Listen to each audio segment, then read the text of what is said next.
Share বাজার crash করলেই কি আপনার বুকটা একটু ধড়ফড় করে? ভাবছেন জমানো টাকাটা এখনই শেষ হয়ে যাবে। 17 বছর ধরে এই পার্সোনাল ফিনান্স লাইনে আছি। হাজার হাজার মানুষকে দেখেছি প্যানিক করতে। কিন্তু আপনি কি জানেন এই ধসের মধ্যে লুকিয়ে আছে কোটিপতি হওয়ার একটা সিক্রেট? সাধারণ মানুষ যখন ভয় শেয়ার বিক্রি করে পালায়, বুদ্ধিমানরা তখন হাসে। কেন জানেন?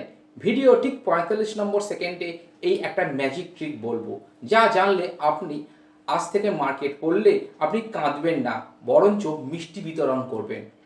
একটা সেকেন্ড মিস করলে একটা বড় সুযোগ আপনার কাছ থেকে হাতছাড়া হয়ে যাবে। তো গল্পটা শুনুন।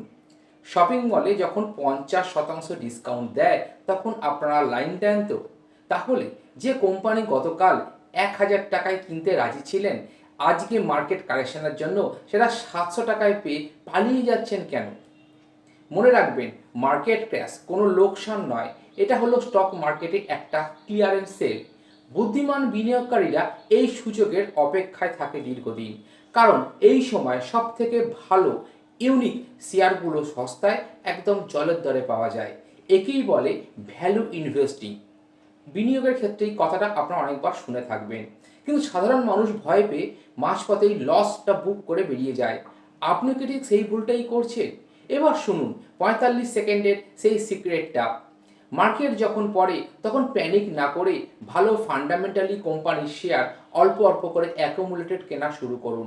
বাজার যখন আবার ঘুরে দাঁড়াবে, আর বাজার ঘুরে অবশ্যই দাঁড়াবে, তখন আপনার এই সস্তার কেনা একটা বিশাল বড় প্রফিট এনে দেবে। লস নয়, সুযোগটাকে চিনতে শিখুন।